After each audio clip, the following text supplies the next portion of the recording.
Universally, the CEOs called on partnership as the key to building success. Education, government, and the private sector, yes, with you states, as a way to make progress. So internal partnership is also required within our organizations. Thus, we've made a commitment to 200 STEM councils or workforce councils for the next 2 years. STEM Results is also a project of STEMconnector, which each of you on the call today taking next steps as we amplify the numbers of how many kids are reached or careers touched with cost per result. So when we hear the speakers today and shout out our next steps, we give a sense of collaboration, partnership, and best practices to show return investment. Again, our passion to work with all of you on next steps. Okay. Thank you so much, Edie, for your support and kind words. We have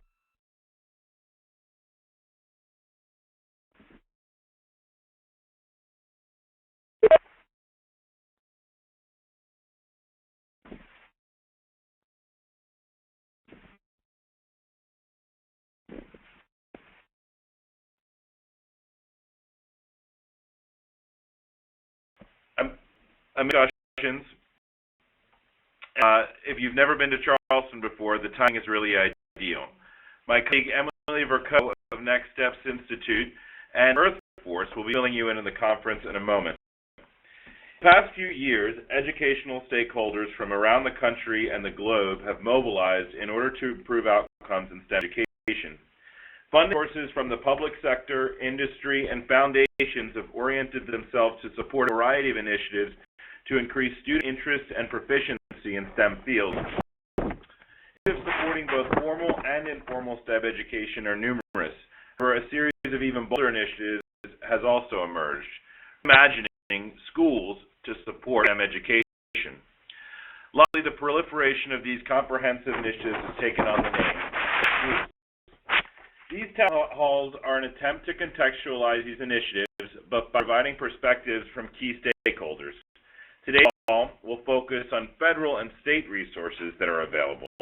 Our call on Tuesday, July 30th, will examine the role that industry is playing and share promising practices to support STEM education and specifically STEM schools from our nation's leading corporations. The final call on Tuesday, August 20th, will bring the focus to the school level, and we'll hear from some of the schools that you would call STEM schools. We assembled a panel through the power of modern technology today that is outstanding. First, Dr. Danielle Carnival of the White House Office of Science and Technology Policy will provide an overview of the federal budget request, and also share some of President Obama's vision for funding in this area. The President has clearly been as a supporter of any for STEM education.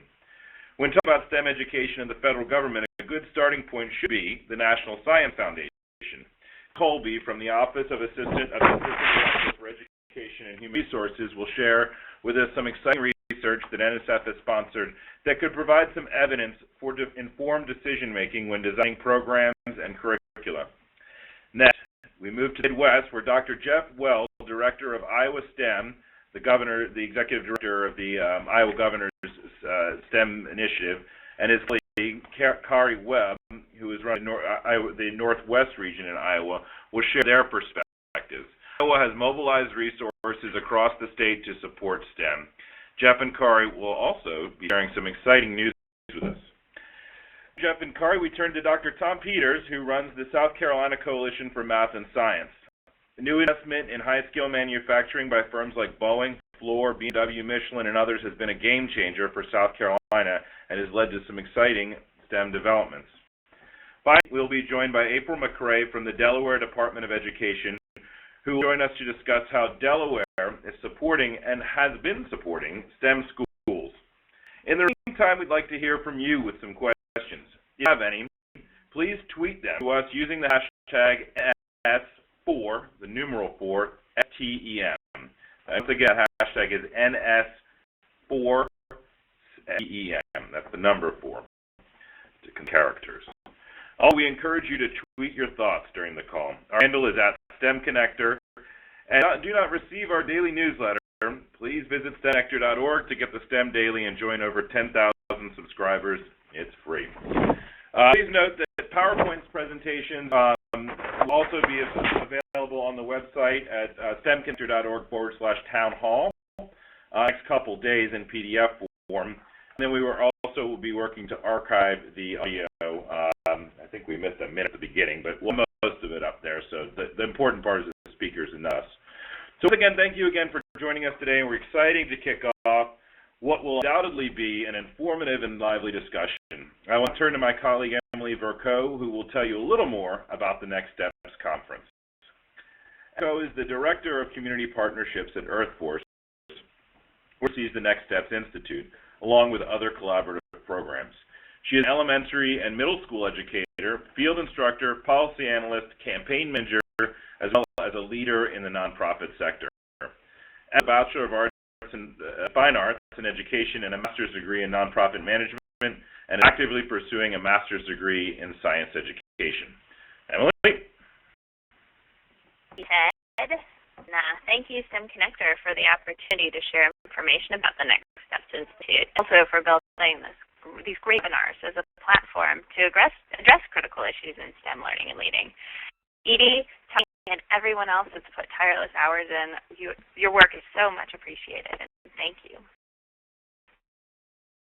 On the planning team, I hope that these conversations pique the interest of them on the webinar, and that you'll consider joining us at the NextSteps Institute for extended learning in Charleston, South Carolina, September 30th through October 2nd. NextSteps focuses on STEM schools, as Edie had shared. And it's to offer participants from across the country the chance to delve into key topics of STEM education, similar to those that we'll be discussing on these webinars throughout the summer.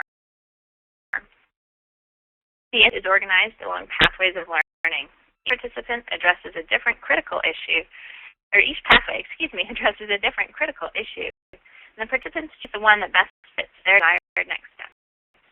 We'll address all topics this year in Charleston: skills and the next generation of content standards, STEM tools, key characteristics and models that work, and bolts of instructional material support, connecting experiences before, during, and after school through partnerships, implement policy at the local and national level with your STEM story, technology extending the reach of student learning, and workforce development.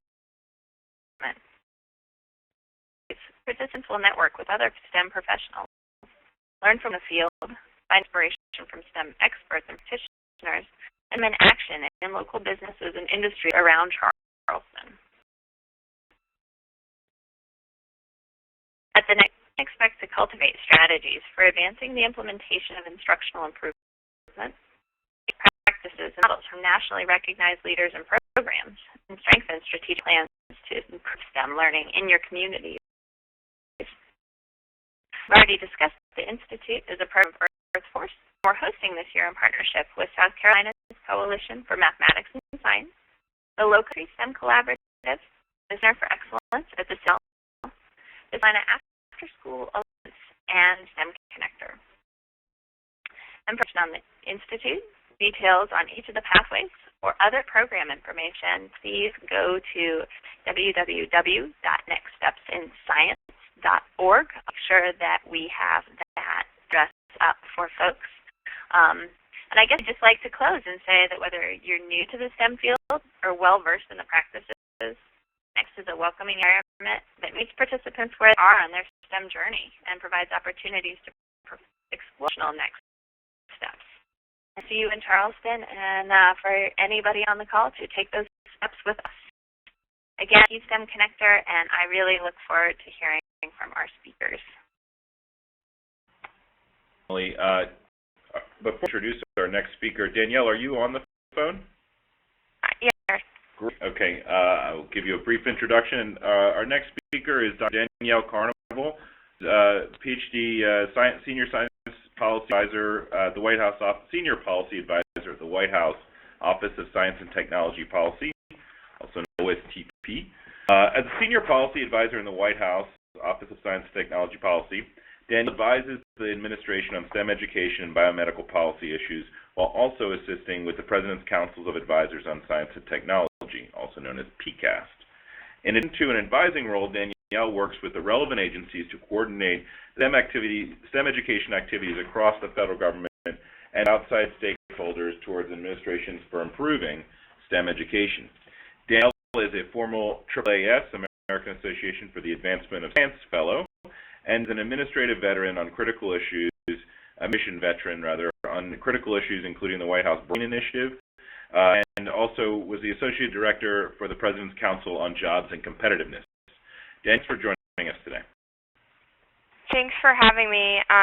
Thank you, Ted, and thank you for everyone joining on the line. I mean, I don't need to tell this group how essential STEM education is to the future health and prosperity of this country, and I also don't need to tell you all that we can do better than we're currently doing. And this is something that the President and this administration truly believes, and that to meet our needs for a STEM-capable citizenry, a STEM-proficient workforce, and future STEM experts, we must focus on preparation of all students, including girls and minorities who are underrepresented in STEM fields, to be proficient in STEM subjects and inspiration of all students to learn STEM.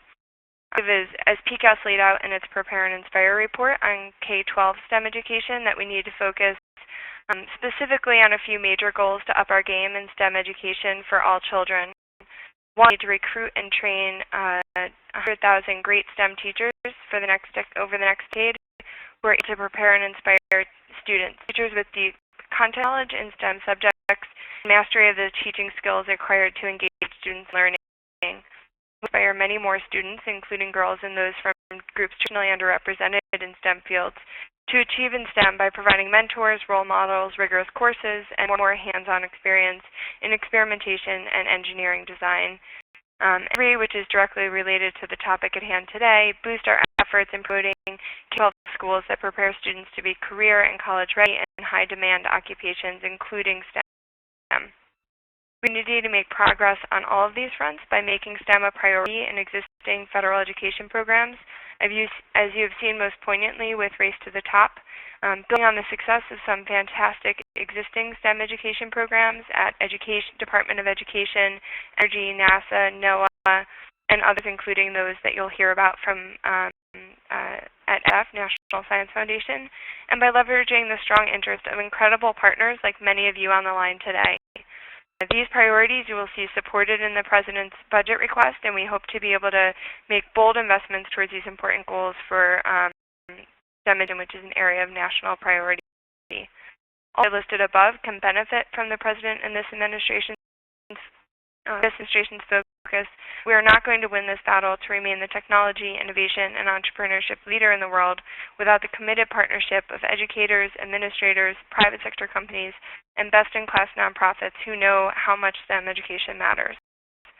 Work some of the ongoing work and look forward to many more complementary efforts in the future. You can see improving STEM learning and inspiration is key to the strategy to reach the national goal of improving STEM education, and the 100,000 Teachers Initiative is a central part of the plan. Excellent STEM teachers will be essential for the successful expansion of schools, and we're excited about the incredible work of the 100K and 10 mission, which has an incredible list of partners. The President announced the goal to prepare 100 STEM teachers in his 2011 State of the Union address. Answering this call, over 150 organizations led by the Carnegie Corporation of New York stepped up. We will continue administration efforts and continue to celebrate the complementary work of many organizations, companies, associations, colleges, and universities to reach this goal that the President laid out. We all celebrate the outstanding teachers already in the classroom, and we will continue to move forward with the STEM Master Teacher Corps, which will be comprised of some of the best STEM educators in the country. The President has said if America is going to compete for jobs in industries of tomorrow, we need to make sure our children are getting the best education possible. Teachers matter, and great teachers deserve our support. The Master Teacher Corps will recognize and help retain many of the country's most talented STEM teachers, build a community of practice among them, raise the profile of the STEM teaching profession, and leverage excellent teachers to collaborate with their peers to strengthen STEM education in America's pre-K through 12 schools. You'll see both of these efforts highlighted in the President's budget request. On the point of inspiring and engaging all students, including those traditionally underrepresented in STEM fields, this will indeed necessitate an all-hands-on-deck effort. Much of this effort has been organized through the President's Educate to Innovate initiative and our great partnership with Change the Equation, among others. There are just too many activities in this area to mention, so I will highlight only a few. We're very excited about the US 2020 effort, which the President announced at the White House Science Fair this past spring. The got behind the private sector initiative to unite nonprofits, schools, and tech professionals as mentors to transform the way young people are engaged and educated about science, technology, engineering, and math.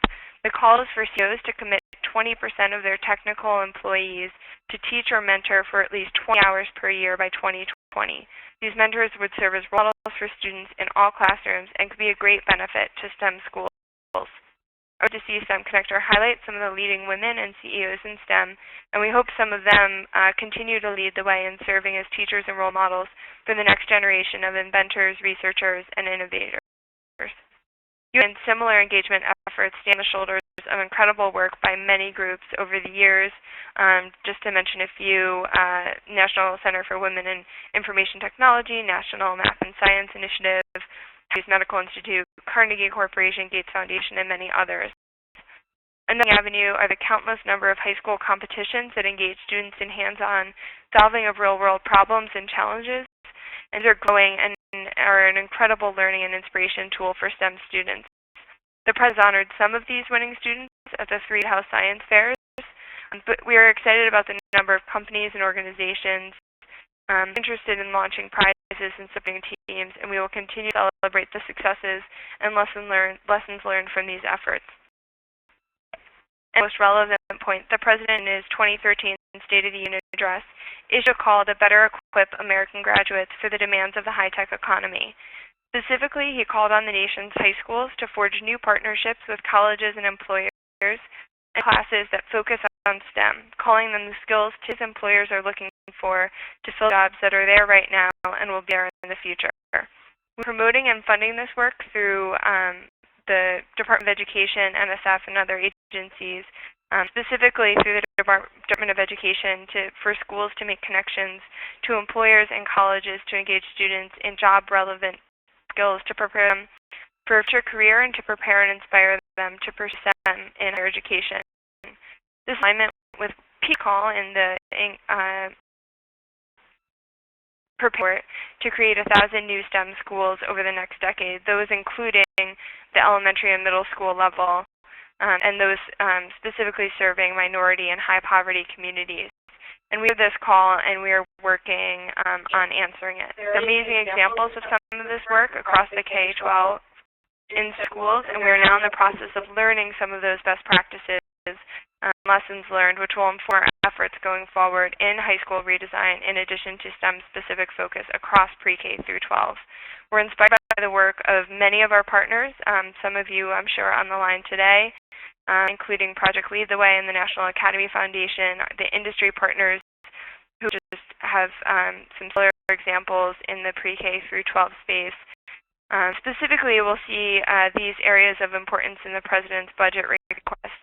Through the STEM Innovation Networks in the Department of Education's High School Redesign, which has a specific STEM focus, in addition to resources at NSF that you will hear about next. We're excited about building on the existing successes to educate the STEM-capable citizenry, STEM-proficient workforce, and pure STEM experts in need.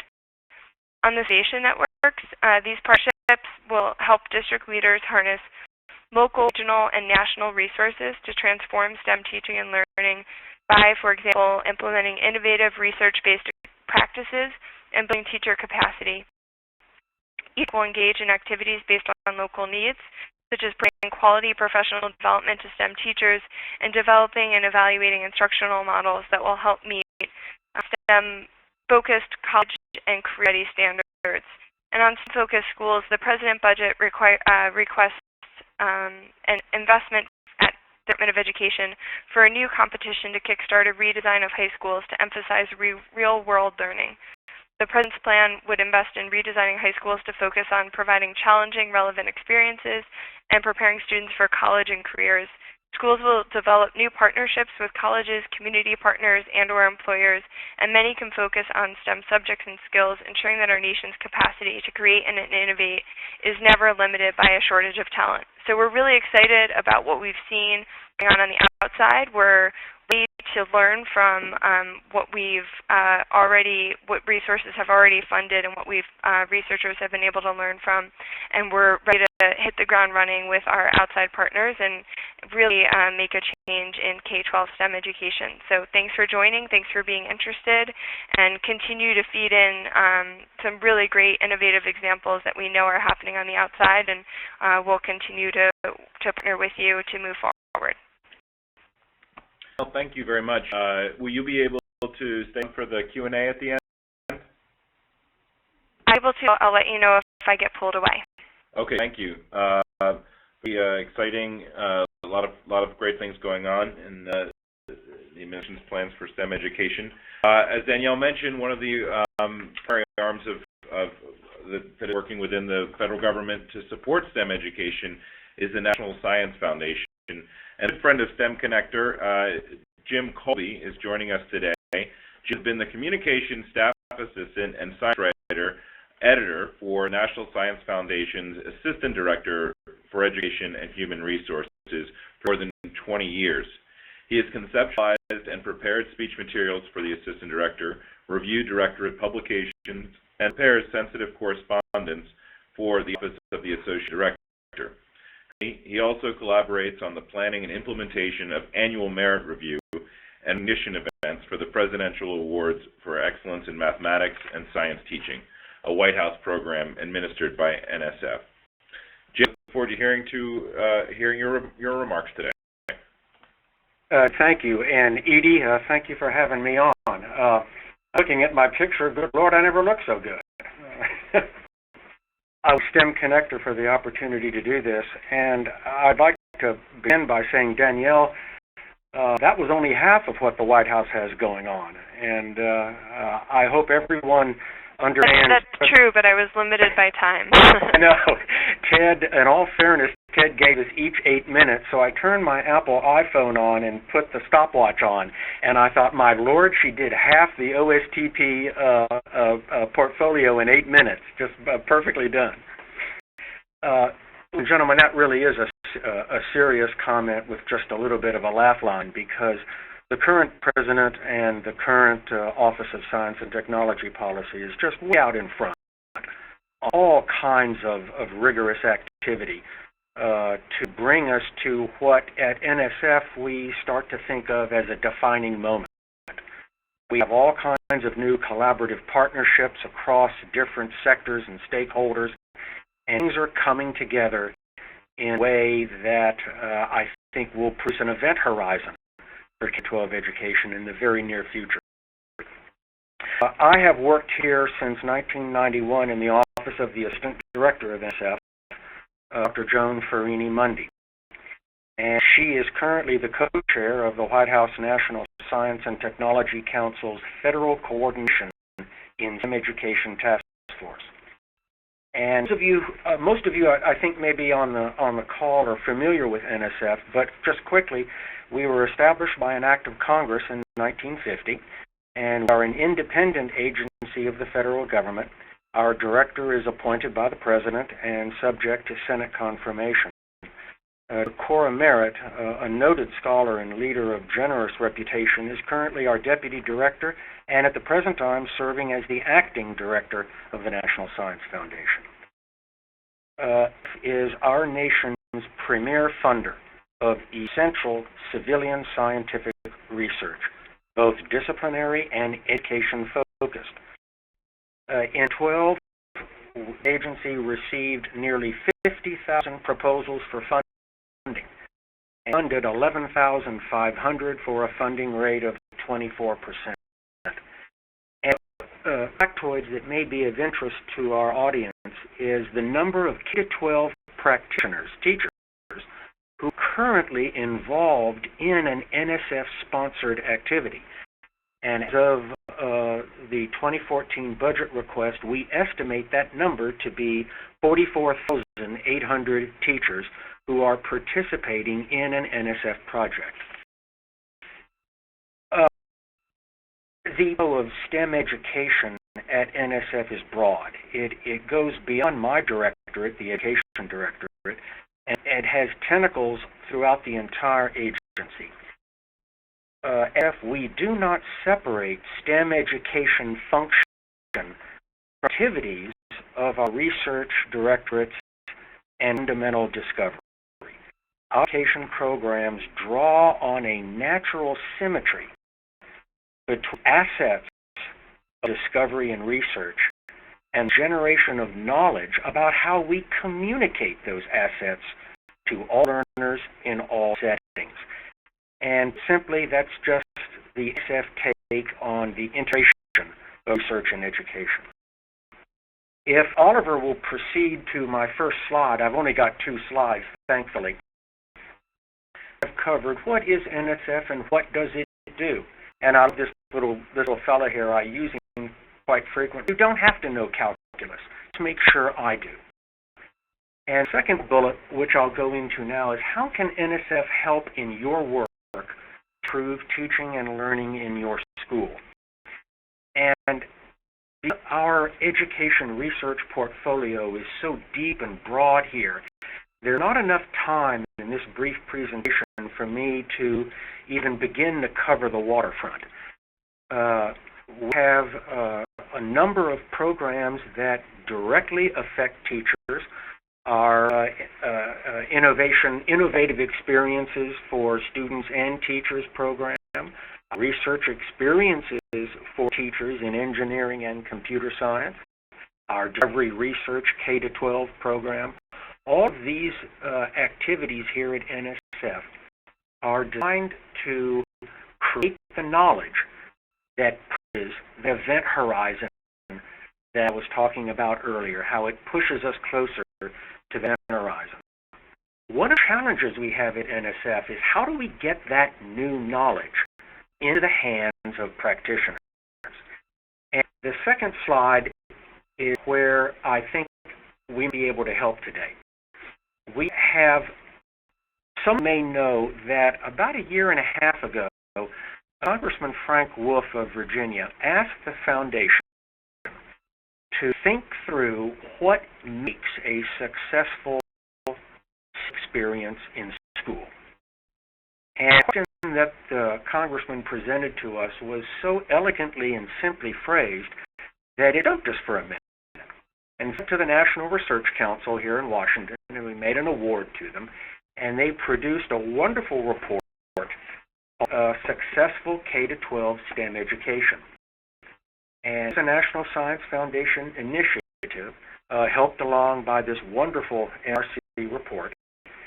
And what the report did was it identified 3 types of schools: specific, comprehensive, and STEM focused.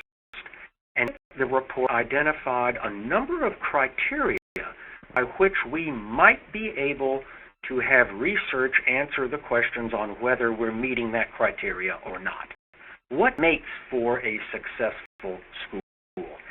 And the report ends up at the end with some wonderfully succinct and almost intuitively understood recommendations. It has recommendations for school districts, it has recommendations for schools, it has recommendations for teachers. And then I show you this website, and I'm showing you the screenshot of the home page. And if you'll, at a time when you have the opportunity to log in to, you see down below I've got the URL there. You log in there, click on the top bar resources, and you'll see there's 2 links, Exemplary Programs and STEM Smart Briefs. And when you go to those 2 areas, you're going to find what I guess I might call son of the Wolf report. After we rolled out this report to Congressman Wolf, we began a series of national field events, workshops all across the country, and gathered up as much evidence based on the criteria laid out in the report. And teachers might actually find this website to be an enormous resource on some of the more practical questions and answers in what makes for a successful school. And that, I wish I could go into the website and surf it for you now, but we don't have time in an 8-minute presentation. But the foundation can't speak more highly of this website because it provides you, particularly in the Exemplary Programs tab, it will provide you with examples from every region in the country of comprehensive schools, STEM-specific and STEM-focused schools where there are good things going on, and what the teachers are saying about the kind of instructional practice they use, what kind of culture and context the school has set for the teaching and learning of STEM. It's a marvelous resource, and I highly recommend everybody to go there and surf through it. And thank you for letting me just briefly present that. Jim, thank you so much. We look forward to if you stay on at the end. I'm sure there are some questions out there. Dr. Merritt was named in our 100 Women Leaders in STEM last year, along with the boss of our next speaker, Jeff Weld, who Emily will introduce, but that would be Lieutenant Governor Kim Reynolds from Iowa, who's been a big supporter. So, Emily, can you provide a brief introduction for Dr. Jeff Weld and Kari Webb? Absolutely. Thanks, Ted. And thank you, Jim, for your perspective. It's good to hear what's happening on the national level, and I'm excited to see what we can learn from that resource. We're now going to turn our attention to some of the state perspectives. From Iowa is going to be one of my partners in the advocacy pathway at NextSteps, Dr. Jeff Weld, Executive Director of the Iowa Governor's STEM Advisory Council. In 2007, he was named National Collegiate Biology Instructor of the Year by National Association of Biology Teachers. He's authored 50 research articles, essays, book chapters, and the textbook, The Game of Science Education, published in 2004. Several state and national boards, including the Board of Directors for the National Alliance for Partnership and Equity Education Foundation and the Triangle Coalition for Science and Technology. Today is current as the regional manager for the Governor's STEM Initiative in Northwest Iowa, with offices located at Iowa Lakes Community College. Her position with the Governor's STEM Initiative, Webb worked in the areas of academic innovation and technology integration, pilot programs in project-based learning, one-to-one teaching and learning, blended delivery, and project-based student internships. Webb began as a classroom chemistry and advanced placement chemistry teacher with Spirit Lake School District. Webb holds a degree in the field of inorganic chemistry from the University of South Dakota and is doing her graduate work at the University of Iowa's Educational Leadership Program. Yes, and we look forward to hearing your story and some news. Well, this is Jeff, and I will kick things off. I want to acknowledge and thank STEMconnector. Great timing on this important topic, and also want to acknowledge Jim. What a great resource at the National Science Foundation that we and Iowa will definitely be tapping to. As mentioned, I'm the Executive Director of Iowa's Governor's STEM Advisory Council. It's a too busy toddler of a statewide STEM initiative compared to some around the country. I'm going to ask Oliver to advance one slide. Thank you. It may have some bullets to bring up, Oliver. Or is this one going to take this one right here? So before I move on, I also want to acknowledge Kari Webb. I'll bring into the conversation here shortly. She is, as Emily mentioned, our Northwest Regional Leader for Iowa's fledgling STEM net. We did pull her from the chemistry education world, as you heard her. She heads up a council subcommittee now on the design of STEM schools and claims on behalf of our council. So you'll Carly on that effort, but I want to start by saying, yes, Iowa is definitely poised to dive in big to the STEM schools, but Iowa sort of. The slide you're viewing now kind of depicts the front activities of the State Council in its first two, we thought I'd situate Carrie's remarks regarding STEM schools in the broader mission of the Council. At our very first meeting, on Halloween of 2011, as a matter of fact, that the Council worked through establishing priorities. It was a scary process, bidding of the day. The work ahead was daunting, and as you can see, we came up with priorities that align closely with the initiatives of other states, and it's always a happy accident to discover peers and colleagues in other states marching to the same drummer, although across state boundaries, but in a lot of healthy sharing on. Our top priority listed in prioritization, as far as the first one you view there, is student interest and achievement. If we can achieve that, we have done anything, and all the other priorities of our state are kind of subservient to that top priority. We aspire to additional quality recruits to STEM teaching through creative endorsement and ways. We are definitely honing in on college readiness on the part of our graduates, uniting the forces of our out-of-school networks as well as our K-12 systems and others. Certainly know we have a public awareness challenge ahead of us, as we all do, enlightening our citizenry about the challenges that our state and our nation face. And we're definitely uniting public and private assets in creating this. There's sub-goals there regarding diversification of the pipeline and enhancing technology assets of our schools, all in support of that priority.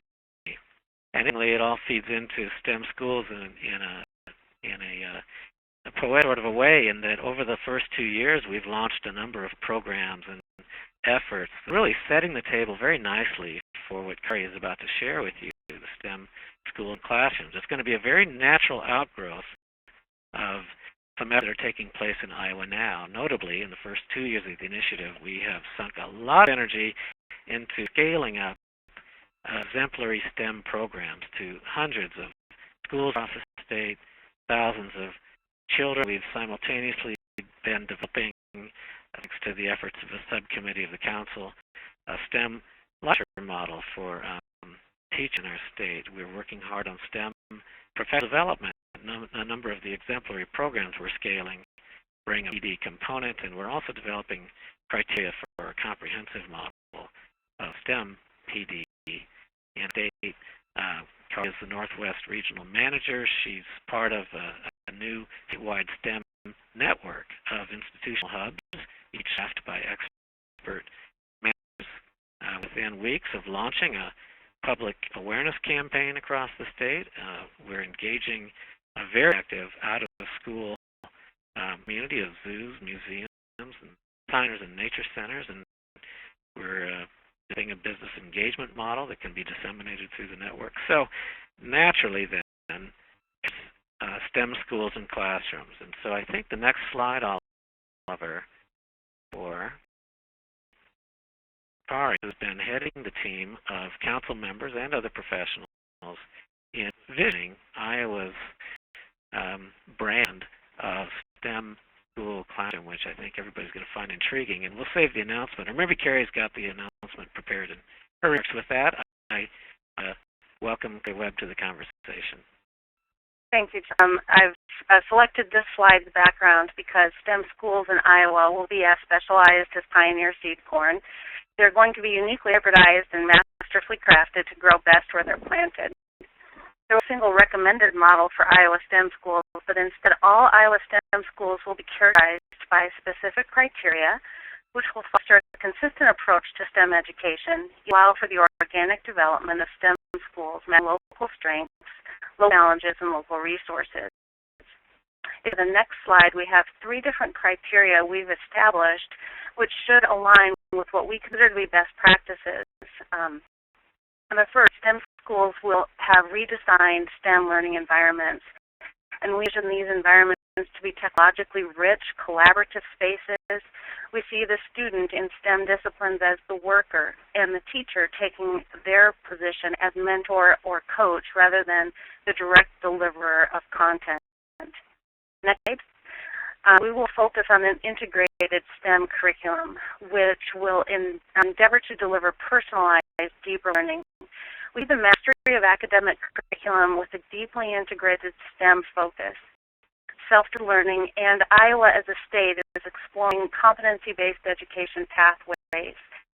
These competency-based education pathways, we believe, will be uniquely able to deliver a career and college-ready workforce, and they will be driven by inquiry, instructional strategies, and project-based learning with a focus on what we in Iowa call the universal constructs, and in other states they're often called 21st century skills. We're going to do authentic assessment with real-world problems, and we will take a look at how our students in K-12 can partner. And so that brings us to the third criteria that STEM schools in Iowa ought to have deeply invested critical community-based partnerships, which will link higher education with STEM businesses and non-formal education partners, including active learning activities such as our extension, our non-formals like in science museums, etc. So we see deeply embedded partnerships as the third criteria for our Iowa STEM schools. I'll turn it back to you for the last few minutes. Well, I set my timer too off of Jim's cue, and we've expired, but I'll just kind of conclude by showing this as a race to the top style initiative. I guess our announcement is that this Thursday, with a bit of luck, the Executive Committee of Iowa's STEM Advisory Council will vote on whether to proceed with the release of an RFP that will channel some legislative supportive dollars into the hands of school districts across the state that aspire to be STEM schools by a criteria that Kari's team has established through these multiple models that she's toured and studied will feed or incentivize organic STEM school emergence across the state, very metaphoric to the emergence of the corn and beans across Iowa at this very time. Thank you, Jeff and Kari. This is great, and I really appreciate the organic metaphor to what you are creating in STEM in Iowa, and we'll be thrilled to hear more about the process and sending the best for that vote on whether to proceed to channel funds into STEM education. Thank you. So, Stop State Stories is going to South Carolina, and we're going to hear from Dr. Tom Peters. Tom is my co-host at the NextSteps Institute. He is responsible for bringing some to Charleston and will be the purveyor of some wonderful Southern hospitality. Tom, the Executive Director of South Carolina's Coalition for Mathematics and Science. He's a leader in STEM education, is the recipient of the National Science Education Leadership Association's 2010 Outstanding Leader in Science Education Award. Instructional, scientific, and management expertise in a variety of settings, including middle school, high school, and university classrooms.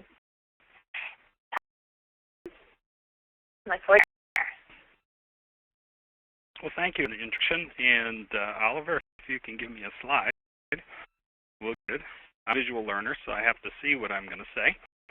Before we get started, I'd like to celebrate a momentous day in STEM, which occurred this past Friday. Now, you may have missed this momentous day, but Oliver, let's share it with everybody. So, this cartoon in my local newspaper, and for the first time, a new word appeared, and that new word was called STEM Kids. So that's occasion. I'm not sure where that one's going, but it is kind of interesting to see STEM Kids being used as a phrase in the local paper. So, to be more serious, we'll move on, Oliver. And what we're at is the ecology of STEM resources from a state perspective. And we'll talk about 4 resources today, 1 of which is in great supply, and 3 of which are in somewhat limited supply. So I'll start with our first resource, and that resource is Champions. Now, Champions can be found just about anywhere you look, and they can be found even if you're not looking. I'd like to give a special shout out to my friends at the South Carolina After School Alliance and the National After School Alliance. The school world is filled with STEM advocates, and if you have not met them yet, you really need to do so. Interesting perspectives on how to go about improving STEM locally and in our state. You'll also have STEM champions in that you would expect to see them and in places that you wouldn't. We can move to our next slide.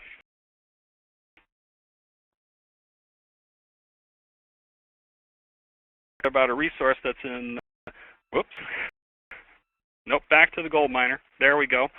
A resource that's in a little bit less abundance is the resource of collaboration. Now, we've heard from various of our speakers before us at the federal level extolling the virtues of collaboration. And to extol the virtues of collaboration, we should be mindful that with all the potential for STEM education, we're seeing somewhat, at least at the state and local level, of a gold rush mentality developing. And we have to be mindful that everyone in the STEM world is a collaborator. Some folks in the STEM world are empire builders. Know and be aware. Some of us are truly sure what STEM is or what it will become, and the best way to figure that out, at least in my opinion, is to work together and to collaborate. So in South Carolina, Oliver, we'll go to the next slide. What we will bring out collaboration is to convene the very champions of STEM education on a regular basis. It's amazing what happens when you put those champions together in a room and give them time to think and act and learn and build relationships. Next slide. Even in the STEM world, at least as we see it, is coordination. It's if you can a restaurant anywhere in town by pushing a button, how difficult it is to find where STEM resources are, whether at the state level or at the local level. Things that we're doing in South Carolina, if you can click for me, Oliver. With the Clemson Center for Workforce Development and also Clemson Computing to put together an interactive STEM map for the state of South Carolina, and we'll be reviewing that map come the end of September, not simply at the NextStep Institute. To the next slide. In South Carolina, in that we have had a coordinating organization in existence for about 20 years. That doesn't make us unique. There are other states, like our friends in Alabama and Pennsylvania, who have similar organizations, and certainly emerging organization in Iowa. In some very specific resources for STEM schools, if you go to our website, you will find a STEM schools matrix, a STEM innovation configuration maps. Both of those are based on research. And we're working right now on a meta-analysis of state STEM plans. And as soon as we get that analysis completed, we'll post it on our website as well. Oliver? The final talk about is one that I think is in the shortest supply, and is the resource of consolidation. Consolidation is a willingness to do three things. One, best to do it better. Two, redundancy, and stop doing things that don't work. As we've begun to collaborate across the many STEM interested and champion person organizations in South Carolina, this is what we're hitting now. It is the consolidation wall. Do we well yet? No, we don't. We hope you'll join us, Oliver, for NextSteps for STEM Schools Conference, and help us engage in that conversation about consolidation. I tell you to share some thinking with you, and look forward to your questions. Thank you. Tom, thank you very much for your insight. Got a lot of great stuff going down in STEM in South Carolina, both up in the low country and all around the state, up in the Piedmont. And just want to shout out, you heard his name a lot, Oliver Papern, who's our intern, has been doing a lot of work to support this call along with the rest of the STEMconnector team. You'll probably be following us on Twitter with at STEMconnector, and just a reminder that we are looking for questions. The hashtag for this for discussion is NS, the number 4, STEM, S for STEM. Our next speaker hails from the great state of Delaware. April McCrae is the Science Assessment STEM Coordinator for the Delaware Department of Education. Mrs. primary responsibilities are to provide collaborative leadership in the area of STEM program development within districts and partners, and serves as the Department of Education liaison to the Governor's STEM Council. She has been involved in the writing of the Delaware State Science Standards and with the identification and rollout of multiple commercially available curricular resources. April? I just want to say good job there. There was only 5 minutes and 55 seconds on that last presentation, so that gives me an extra 3 minutes, I believe. So thank you, Tom. Welcome. I don't think I'll need that, but I have it if I do. Let's move to the first slide. Thank you. So as we begin this presentation, I want to take a minute to recognize the fact that STEP is a new acronym that we're sharing, but it's actually part of something that we've been thinking about in science education and technology, engineering, math education for years and years and years. As we move toward our future, it's important to look and learn from our past. So as we do so, it's important to look at any partnerships and coordinations that we've done in the past between pre-K-12 education, local and international businesses, higher ed, and state government. So the state of Delaware, small though we may be, it's important to look at those things that we've done in the past and see how we can use those as we move forward. Next. So years ago, 1995, as the first science standards were adopted, modeled after the National Science Education Standards, a survey sent out in this small state to find out how much science was actually being taught in the state, and we found out that not much was actually happening, especially at the elementary level, where actually all that was really going on was the teachers were teaching those courses that they had taught year after year after year about butterflies or dinosaurs. In middle school, there were textbooks that students would read the chapter and answer the questions at the end. And in high school, very often we would find cookbook science occurring where students would be given a laboratory sheet that finished step by step by step, and at the end they would answer the questions. After the survey was completed, it was found that the school districts were interested in coming together to form what we call the Delaware Science Coalition. This was done together with funding and support from DuPont. Representatives from all of the school districts and DuPont went to Washington, D.C. to the National Science Research Center's Leadership Academy, where an NSF Local Systemic Change Initiative grant, and were awarded money for approximately $6 million. This allowed the districts to have an out-of-the-classroom teacher, specialists for science, science professional development for all teachers, science material centers, them develop assessments and meet as a group monthly and annually. DuPont was one major player in forming the coalition.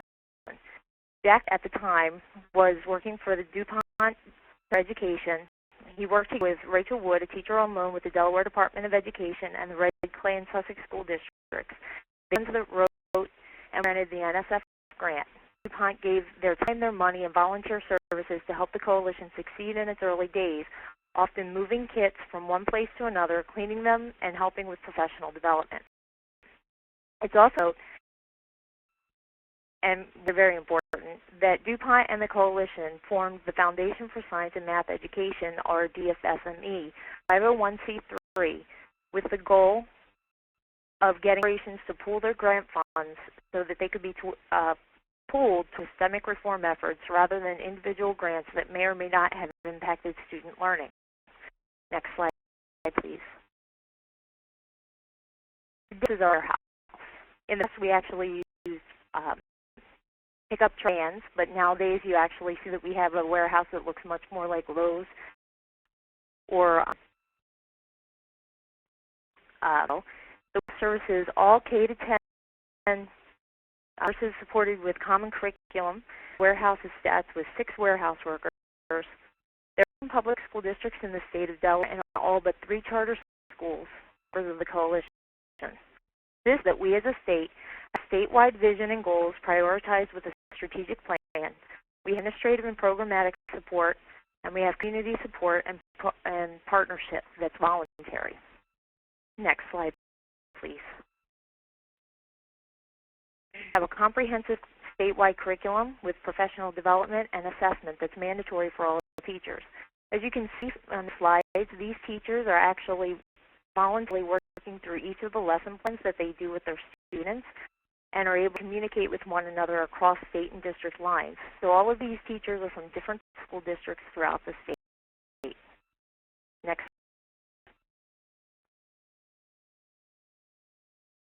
Over time, gains in science is illustrated by scores such as those on the 8th grade NAEP assessment indicated in this slide.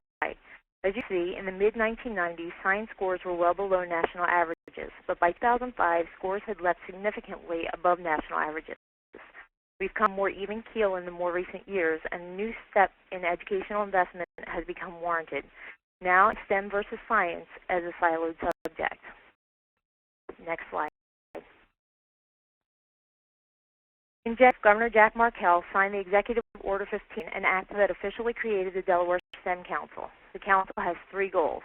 First, we'd like to expand the number of Delaware students who ultimately pursue advanced degrees and careers in STEM fields to broaden the participation of women and minorities in these fields. We'd like to have a STEM-capable workforce to create, grow, and attract STEM-related businesses in Delaware. We'd like to increase STEM literacy for all Delaware students, including the non-STEM-related careers but need STEM skills. And next. The idea behind our STEM Council is to be the intersection between 3 sections. We'd like to be the intersection between pre-K-12 education, higher education, and businesses.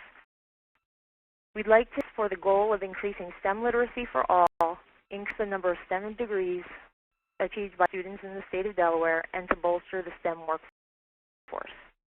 In the we'd like to focus on building coalitions to establish successful school-to-workforce structures, and successful pre-K-12 to college transitions, replicate and expand successful STEM programs throughout the state, and promote STEM awards, scholarships, and internships.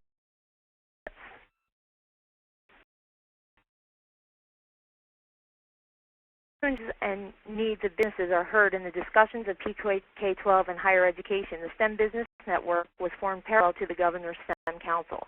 The operating body can work to provide supporting funds, but is more decidedly convened to articulate the needs and desires of local businesses when it comes to a STEM-capable workforce and how they can work with P20 educators to help reach the goals needed to sustain a healthy Delaware economy. Next. The Council has governor-appointed co-chairs and 26 officially appointed members who work on a voluntary basis. There's 1 Department of Education staff member, that's me, dedicated as a liaison between the Department of Education and the Governor's STEM Council. There's a project manager hired on annually on a contractual basis to help support the day-to-day business of the Council. And seed funding was provided for the STEM Council. But as projects and investment opportunities become available, the Council is able to alert the Governor's Office, the Department of Education, and/or solicit the business community for funds to support the effort. C3, the Delaware Foundation for Science and Mathematics Education, has become, again, a very important structure for STEM education in the state of Delaware, as it has become a supportive fiscal agent working between Delaware's corporations and our educational sector. So we've come circled yet to the edge of Jim's event horizon in STEM education. April, thank you so much. We have a few questions that have come in. I encourage anybody to tweet questions at STEMconnector, which is at STEMconnector, or if you're joining the chat through the WebEx, you can submit them to us. My colleague Tim Edwards next to me will. It's Ted Wells, but field those. The first question I have is, I think probably for the state folks, and this is from the American Council of STEM Educators. What resources are available to support STEM educators, developing models of STEM courses, projects, etc., that work. So, from the state folks, where educators really get some support to find things that are actually working? I don't know who Tom, Jeff, Kari, April. Well, Jeff will answer. Your state's a little more organized on this stuff, so maybe you ought to go first. The question is, where do STEM educators turn for resources? There is no shortage, from you folks at STEMconnector to Change the Equation, to the NGA STEM Center for Best Practices, to the Triangle Coalition. There's a variety of organizations that collect and archive and disseminate through searchable databases STEM curriculum. If your question is, where do educators find outlets for their brilliant STEM education materials, that's a different question, and one that's very much welcomed in all of our states. I know we have access points. In Iowa, we do an annual call for proposals from folks who believe they have exemplars that they can document and prove are exemplary, and they kick them into a pool of applications that are winnowed by a sub of council experts to earn the right to be scaled up across our state in a model that we've replicated from the state of Massachusetts. So I imagine each state has a different avenue that way, though. I was in a meeting today with a major corporation in our state and a whole bunch of other folks, and it's interesting to listen to their perspective on scaling up. And we like in education, we like to develop all kinds of neat ideas, and we're not as good at scaling up. I think I want to go back to the corn metaphor, because I think there's something about there's a metaphor for scaling up that I like and that I don't like. Organic local nature to it, and I've lived in Illinois and driven through Iowa, and it doesn't look very... You see local differences when you're driving through a cornfield. And I think we have to be mindful as we're scaling up STEM that monoculture, we need balance, innovation, and scaling. So I don't think that really answers the question, but it got about resources and the abundance of them and how we put them to use in schools. Colby, take a swing at that. I'm not at the state level, I'm at the federal level, but that gets at what I had mentioned in my opening remarks, that SF struggles with this question of how do we get the new knowledge that we generate into the hands of practitioners and local education officials and state officials. And the Successful STEM's website, Successful Schools website that I just previewed in that screenshot, that attempts to answer that question. Because if you're trying to go into a school system and say, well, look, there's a lot of education research that has been funded by NSF and some other private foundations, and they've been following a thread of research for 5-10 years with investigators tackling, let's say, facial recognition software and how it affects a biology student's understanding of a paramecium and a flagellum. And so the school officials look at you and say, well, that's great, but how is that useful to me? The Successful STEM's school website answers that in part, and I think Jeff will appreciate this. Under the Resources tab, I called up my browser and went to exemplary programs, and after we issued the Wolf Report, as we call it, Successful STEM Schools Report, one of our regional workshops held in Philadelphia previewed a curricula or plan, I guess, called Local to Extreme Environments. And it's very interesting to hear about your hybridized Iowa activity, because this is something that was talked about at the NSF workshop in Philadelphia on September 19th of 2011. And call it the FLEX program, a science education project that helps students understand local and extreme environments. And part of the project is collect data in their local environment and compare that data with equivalent information from partner schools in other environments. And on to describe certain protocols and things like this.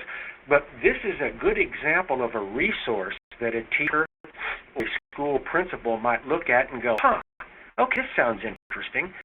I don't have to be an expert in education research to understand this. This is something that has been done in a couple of school districts in Pennsylvania. Let's come and find out what they're up to. Or in this case, they're doing it in Iowa. Iowa could have been an example here on this website. So what NSF was trying to do in rolling out this website is sort of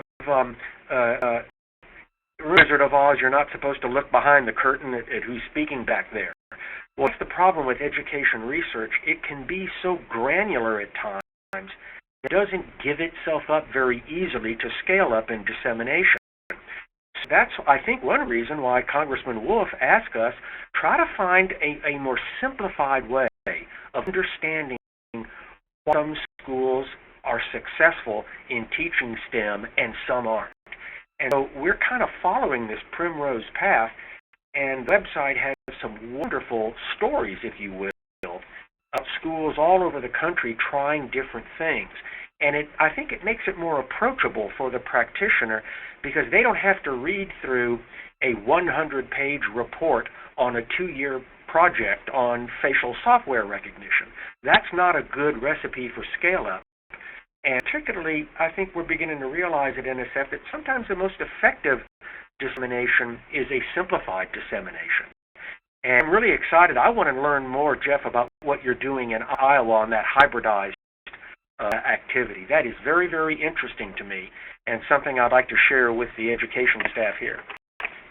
Yes, to jump in on that, this is Carly, and I just want to thank you for identifying the fact that you're right. A monoculture of a corn row isn't the best analogy. It would have been better to have a rain garden or a prairie with unique seeds being planted.